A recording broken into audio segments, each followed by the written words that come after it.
Chapter number 6 circular motion में।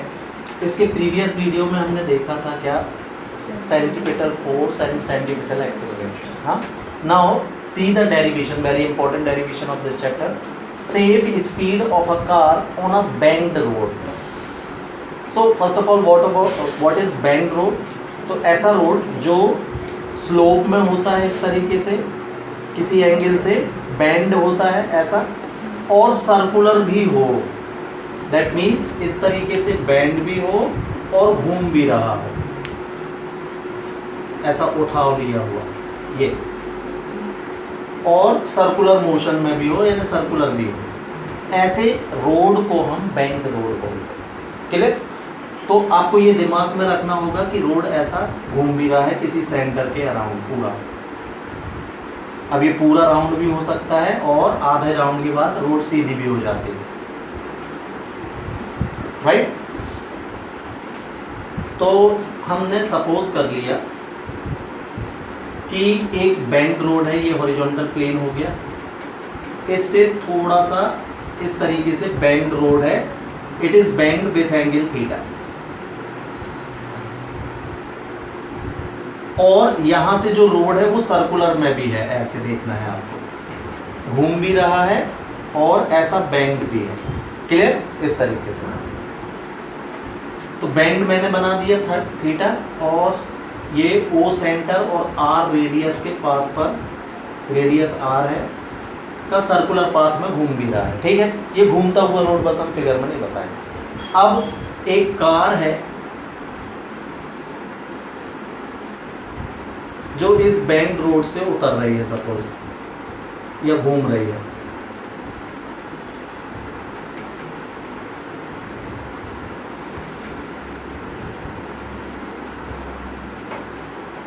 ये किसी कार का फ्रंट एरिया बना दिया है मैंने, ऐसे देख लो आप, ये दो चक्के देख रहे हैं, है ना? तो एक कार इस बैंक्ड रोड में इस तरीके से मुड़ रही है, तो इसकी सेफ स्पीड के लिए डेरिवेशन हमको फाइंड करना है।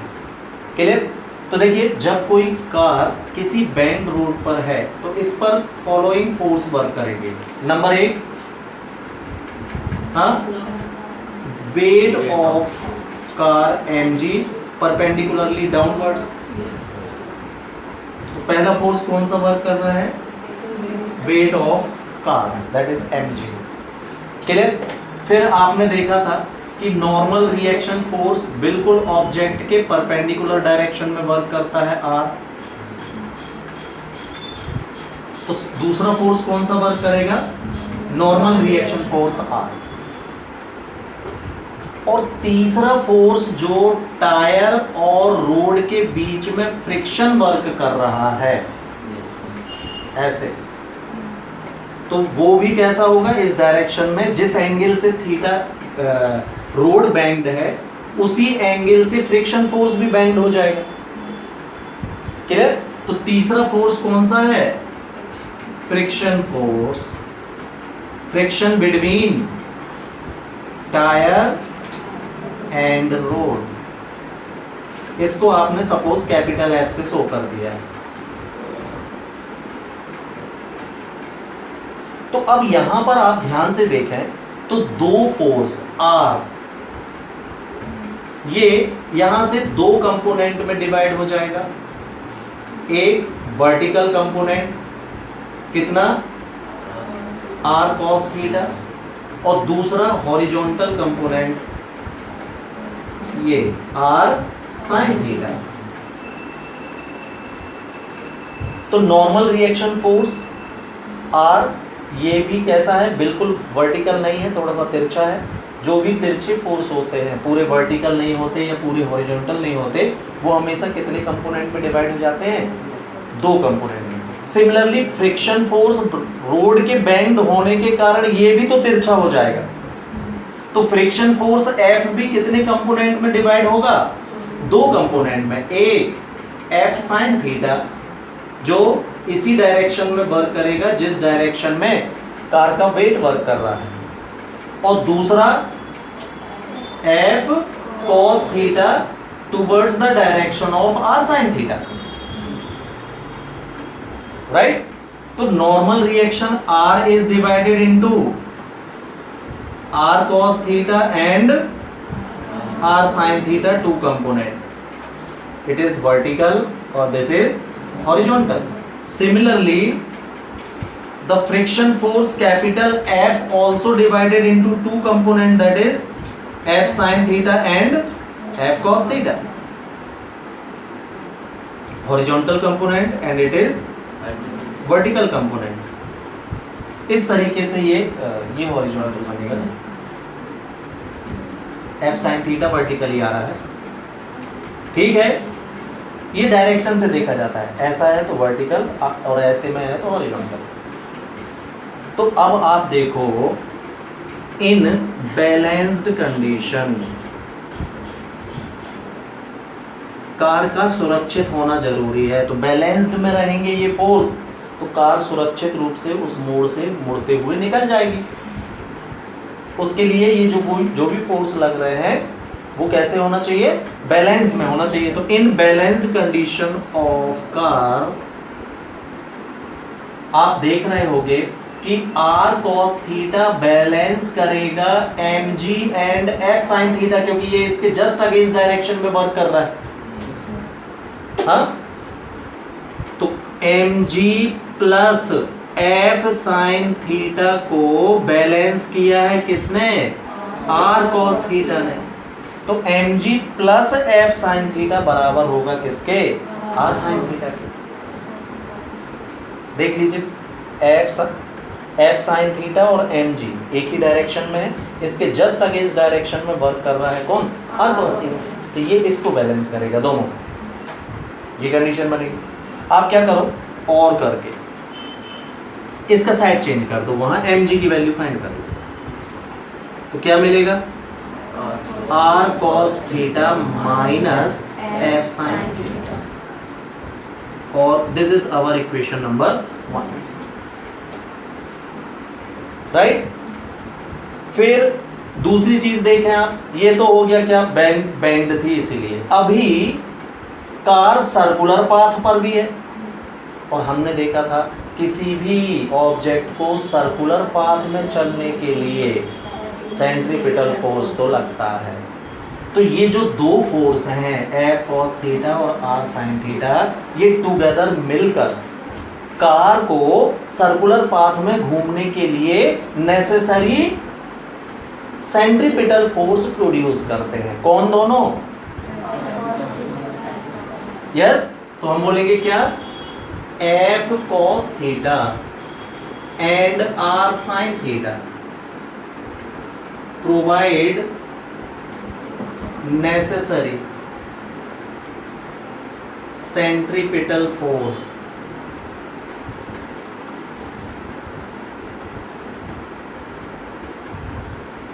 To the car. तो कार को सर्कुलर पाथ में मोड़ने के लिए ये दोनों मिलके कौन सा फोर्स देते हैं, centripetal force. That is centripetal force मतलब mv स्क्वायर अपॉन r। किसने प्रोड्यूस किया, F cos थीटा ने और प्लस R sin थीटा ने मिलके, क्योंकि दोनों एक ही डायरेक्शन में वर्क कर रहे हैं। मैं डबल एरो बना दिया हूँ, एक एरो इसका है, एक एरो इसका है, तो दोनों एक ही डायरेक्शन में है, तो मिलके काम करेंगे ना। ये देखिए, जैसे ये दोनों मिलके, तो इन दोनों को मिलके बैलेंस किया इसने, और इन दोनों ने मिलकर प्रोवाइड किया क्या, centripetal force, that is mv square upon r। Any doubt, ये हो गया हमारा इक्वेशन नंबर 2। सपोज हाँ, हमको क्या निकालना है, स्पीड ऑफ कार, है ना, speed velocity, that means v की वैल्यू निकालनी। तो मैं क्या कर रहा हूँ, इक्वेशन 2 में इक्वेशन 1 का डिवाइड कर देगा by equation 2 divided by equation 1। तो क्या मिलेगा भाई, mv स्क्वायर बाय r में डिवाइड किया हमने mg का, LHS में LHS का डिवाइड करोगे, और RHS में F cos theta plus R sin theta में डिवाइड किया हमने किसका, R cos theta minus F sin theta. यहाँ आप देख रहे हो m से m कैंसिल, तो ये v स्क्वायर ऊपर बचेगा, ये r नीचे आ जाएगा, तो r इंटू जी हो जाएगा। कोई डाउट है? इधर देखें आप, हाँ, cos थीटा मैं दोनों से कॉमन ले रहा हूँ, तो अभी लग रहा होगा कि है कहाँ, दोनों में कॉमन है ना। cos थीटा कॉमन ले रहा हूँ, तो यहाँ आप ऐसा समझ लो cos थीटा का मल्टीप्लाई और cos थीटा का डिवाइड से। तो अब cos थीटा मल्टीप्लाई वाला कॉमन ले लिया, तो यहाँ बचेगा f, यहाँ बचेगा r sine theta by cos theta आ जाएगा, और क्या, जिस टर्म में नहीं है तो वहाँ डिवाइड में आ जाएगा। क्लियर? सिमिलरली नीचे से भी मैंने r कॉमन ले लिया, cos थीटा कॉमन ले लिया दोनों से, तो अब इधर क्या बचेगा, r बचेगा minus f into sine theta by cos theta, यहाँ भी बचेगा। Any doubt? Yes, cos theta to cos theta cancel, तो v square by are g की वैल्यू हो गई कितनी, f plus r sine by cos क्या हो जाएगा, 10, और ये r minus f into tan theta, ये भी हो जाएगा। क्लियर? अब जैसा अभी मैंने cos थीटा कॉमन लिया था, है ना, अब मैं इन दोनों से f कॉमन ले रहा हूँ, तो यहाँ f है, r कॉमन ले रहा हूँ भाई, है क्या? आप सेफ राइडिंग बता रहे हो, जैसा कि मैंने कहा था आपसे, सेफ स्पीड का मतलब होगा कार के टायरों को कोई भी नुकसान नहीं पहुंचना चाहिए। हाँ, मतलब अगर आप ये ध्यान रख के गाड़ी चला रहे हो कि कार के टायर तक सेफ रहें, तो ऑटोमेटिकली हम तो सेफ रहेंगे ही ना। तो दिस इज सेफ स्पीड, तो एटलीस्ट पर वर्क कर रहे हैं भाई, टायर जमीन के संपर्क में है, अगर वो क्षतिग्रस्त नहीं हो रहे हैं का मतलब आप ऑटोमेटिकली सेफ हो, फिर कार निकल जाएगी उस घेरे से, न पलटेगी न कुछ होगा, क्योंकि हम किसकी सेफ्टी तक का ध्यान रख रहे हैं। तो टायर और जमीन का जो फ्रिक्शन है वो कम से कम जब होगा तब टायर सुरक्षित रहेंगे। अगर फ्रिक्शन बहुत ज़्यादा, यानी आपने बहुत ज़्यादा स्पीड लेके बहुत ज़्यादा टर्न कर दी है कार, तो इतना ज़्यादा फ्रिक्शन वर्क करेगा कि टायर की लाइफ ख़त्म, मतलब काफ़ी कम हो जाएगी। क्लियर? तो आपने क्या लॉ ऑफ फ्रिक्शन में पढ़ा था कि जो कोफिशिएंट होता है ऑफ फ्रिक्शन वो कितना होता है, Fs बाय आर होता है। तो मेरे को डिवाइड में r चाहिए इसके, इसलिए मैं r कॉमन ले रहा हूँ भाई। तो r इससे कॉमन लोगे तो यहाँ f बाय आर बचेगा, और प्लस ये टेन थीटा, क्यों, और यहाँ से r कॉमन लोगे तो यहाँ 1 minus f by r into tan theta यहाँ बच जाएगा। कोई डाउट है क्या? r to r cancel. Clear? क्या बचा? तो ये फोर्स मैं यहाँ से हटा रहा हूँ।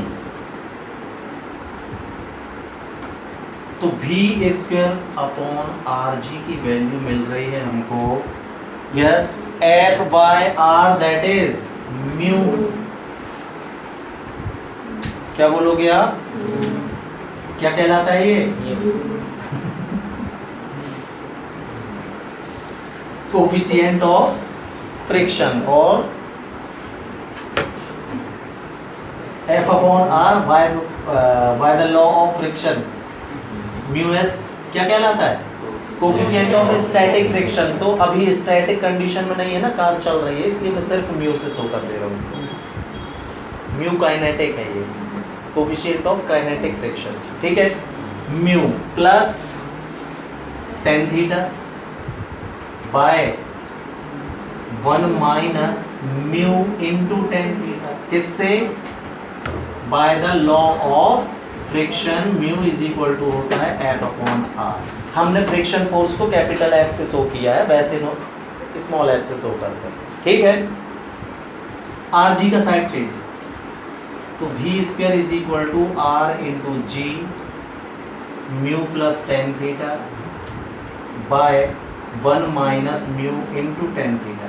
हमको स्पीड निकालना है, और you can write what, taking square root, तो v की वैल्यू क्या निकलेगी, under root of r into ji mu plus tan theta by 1 minus mu into tan theta. ये मिला भाई इतना, इसको मैंने इक्वेशन नंबर 3 दे दिया है।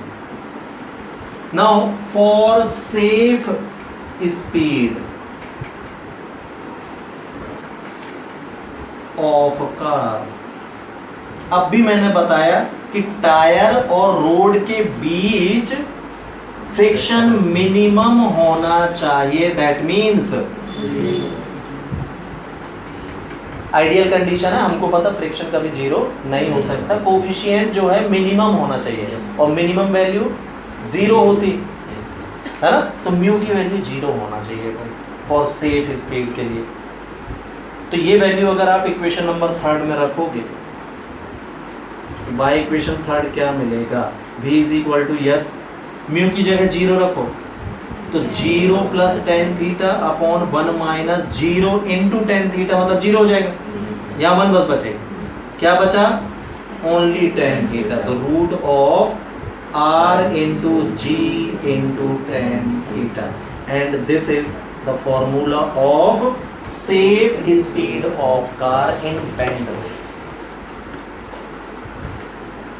क्लियर, कोई डाउट है कहीं पर? So in previous part what we have did the safe speed of car in a banked road, है ना। अब देखो इसमें हम देखते हैं कि मान लीजिए कोई साइकिलिस्ट है और वो किसी टर्न पर मुड़ रहा है, तो उसकी सेफ राइडिंग के लिए क्या ज़रूरी है। तो हमने देखा होगा कि जब कोई साइकिलिस्ट किसी सर्कुलर पाथ पर मुड़ता है या किसी मोड़ पर मुड़ता है, तो वो अपने आप को towards the centre of path थोड़ा सा झुका के चलता है, ऐसा, मतलब सीधे साइकिल नहीं चलती, कैसी चलती है, इस तरीके से, है ना, ताकि वो उस मोड़ को पूरा सुरक्षित पार कर सके, है ना। तो सपोज़ ये ओ सेंटर और आर रेडियस की कोई रोड है जो इस तरीके से मुड़ रही है, ऐसे, ठीक है। ये वर्टिकल पोजीशन, नॉर्मली हम ऐसे चलते हैं सीधे, ये मैंने वर्टिकल पोजीशन बनाई हुई है, लेकिन जब हम मोड़ पर साइकिल चलाते हैं तो कोई भी साइकिलिस्ट अपने आप को थोड़ा सा मोड़ की तरफ इस तरीके से बेंड कर लेता है,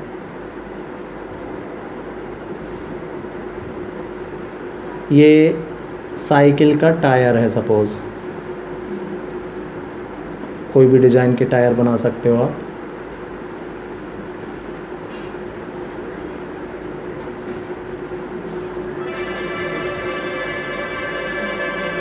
और साइकिल को भी किसी भी डिज़ाइन का बना सकते हो, ठीक है।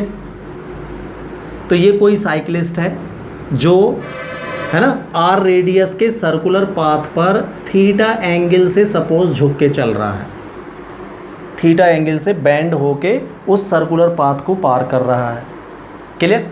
तो इस कंडीशन में आप देखो, अगर हम यहीं से देखें तो, है ना, इस पर कौन कौन से फोर्स एक्ट करेंगे भाई। एक तो साइकिलिस्ट का वेट जो होगा mg, ये परपेंडिकुलरली डाउनवर्ड्स वर्क करेगा, पहली चीज। अब देखो ये थोड़ा सा बेंड होके चल रहा है, तो नॉर्मल रिएक्शन का डायरेक्शन इस डायरेक्शन में जाएगा r। तो आप फिर देख रहे होगे कि नॉर्मल रिएक्शन r फिर से थोड़ा सा कैसा है ना, ना तो पूरा वर्टिकल है और ना ही पूरा हॉरिजॉन्टल है, मतलब थोड़ा सा तिरछा जा रहा है। और जब भी कोई फोर्स तिरछा होता है तो कितने कंपोनेंट में बढ़ जाता है, वो 2 कंपोनेंट में बढ़ जाता है, एक r cos theta vertical component और दूसरा r sin theta horizontal component बढ़ जाएगा। तो इस तरीके से नॉर्मल रिएक्शन फोर्स 2 हिस्सों में डिवाइड हो जाएगा। आप फिगर में साफ तरीके से देख सकते हो कि साइक्लिस्ट के वेट को मैनेज कर रहा है कौन? R cos theta. So vertical component R cos theta will manage the weight of the cyclist, where as horizontal component R sine theta gives necessary centripetal force to turn that turn. हाँ, उस turn में गोल घूमने के लिए necessary. देखो कोई भी चीज़ जब राउंड में घूमेगी तो उसको किस फोर्स की ज़रूरत पड़ती है? बिना उसके तो कोई घूम नहीं सकता। तो इसको नेसेसरी सेंट्रीपिटल फोर्स कौन प्रोड्यूस करेगा? R sine theta. ठीक है, तो फिगर में क्या बनाया आपने? Let a cyclist of mass m, cyclist देख नहीं रहा है, हमने बनाया नहीं, साइकिल बना दिए। ठीक है, let the cyclist of mass m is moving in a circular path of radius r और O is the center of the path। ये बिल्कुल ऐसा है कि जैसे ये सेंटर हो गया, ये रेडियस, और अब इस रेडियस से कोई पाथ इस तरीके से टर्न हो रहा है, ऐसा, ऐसी कंडीशन है ये। और साइक्लिस्ट यहाँ है तो मैंने यहाँ का पूरा फिगर ये बना रखा है भाई, सिर्फ रोड नहीं बनाई। Clear?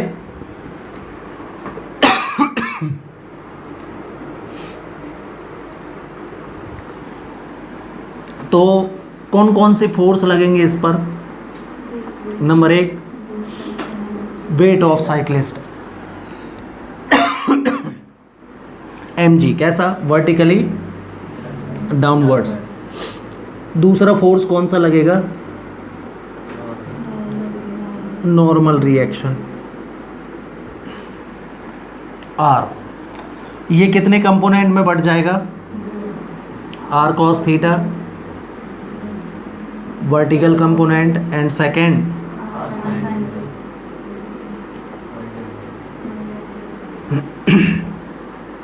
the vertical component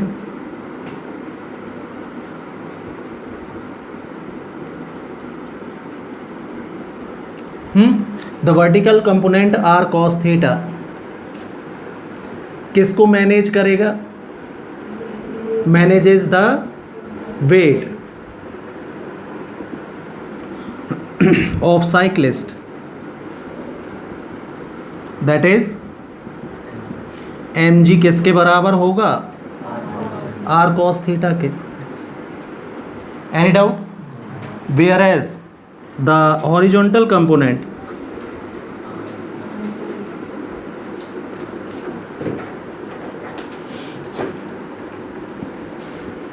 provides necessary centripetal force, right?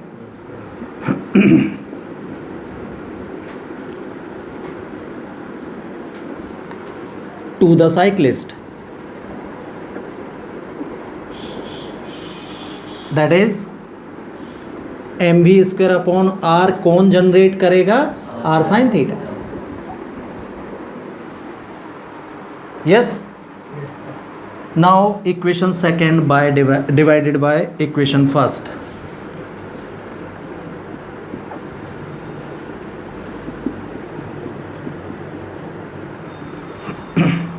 तो इसमें इसका डिवाइड करोगे तो क्या मिलेगा?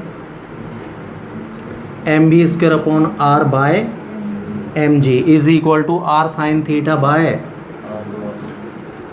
r cos theta, r to r और यहाँ m to m, v square by are g बचेगा, ये इज इक्वल टू, तो इसको भी इक्वेशन दो भाई आप, इक्वेशन नंबर 3 बता रहा हूँ। v की वैल्यू निकालो और करके, तो R G into tan theta, और you can write v is equal to under root of R G tan theta. जाना पहचाना सा फॉर्मूला है क्या? किसका? हाँ, बैंक रोड पर का है ना, किसी कार की सेफ़ ड्राइविंग के लिए और सेफ़ स्पीड का फॉर्मूला भी यही था, तो किसी साइकिलिस्ट के लिए भी वही कंडीशन है। ठीक है, अब देखो भाई, फॉर सेफ राइडिंग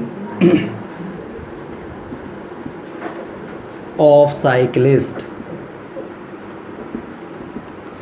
तो देखो, आप किसी मोड़ पर मुड़ रहे हो साइकिल से, तो आप सेफ कब हो? जब आप जितना कम से कम झुकोगे उतना ज़्यादा सेफ हो।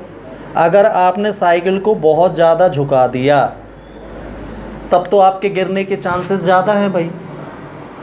हाँ, टायर फिसल जाएगा, हम गिर जाएंगे।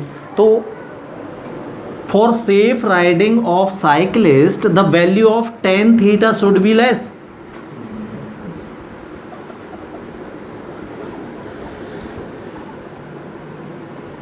शुड बी नेसेसरी कंडीशन लिख रहे हो आप। तो सेफ कब हो आप? जब आपकी साइकिल मोड़ पर मुड़ते समय जितना कम से कम झुकेगी उतना आप सेफ हो। जितना ज़्यादा झुकेगी उतना हम ज़्यादा डेंजर में हैं, कभी भी फिसल के साइकिल से हम गिर सकते हैं, राइट ना। तो कम झुकना मतलब थीटा की वैल्यू कम होना, और थीटा कम यानी tan थीटा कम। तो इस फॉर्मूले को देख के बताइए आप, tan थीटा का फॉर्मूला ये मिला है हमको, इक्वेशन नंबर 3। तो ये वैल्यू कम कब होगी? हाँ, तो देखो tan थीटा अगर आपको कम चाहिए तो जो प्रोपोर्शनल है, मतलब जो न्यूमरेटर में वैल्यूज़ हैं वो कम होना चाहिए और डिनोमिनेटर की वैल्यू ज़्यादा होना चाहिए। एक एग्जाम्पल देता हूँ, आपको आंसर में लेस वैल्यू चाहिए और आंसर 2 लोगों के डिवाइड से मिल रहा है, तो ये लेस कब मिलेगा? जब आप ऊपर की वैल्यू कम रखो और नीचे की वैल्यू ज़्यादा रखो, तो आपको आंसर कम मिलेगा। चेक कर लो, नहीं क्या? तो आप बताओ मेरे को, tan थीटा आपको कम चाहिए तो न्यूमरेटर कैसा होना चाहिए? कम होना चाहिए, और डिनोमिनेटर ज़्यादा होना चाहिए, तभी तो वैल्यू लेस मिलेगी। इसको सॉल्व करो, आपको कम वैल्यू मिलेगी, 0.5 ही आएगा। और अगर ये चीज़ ज़्यादा चाहिए होती तो ऊपर की वैल्यू हमको ज़्यादा रखना पड़ती, नीचे की वैल्यू कम रखना पड़ती, तो अब ये मोड़ मिलता।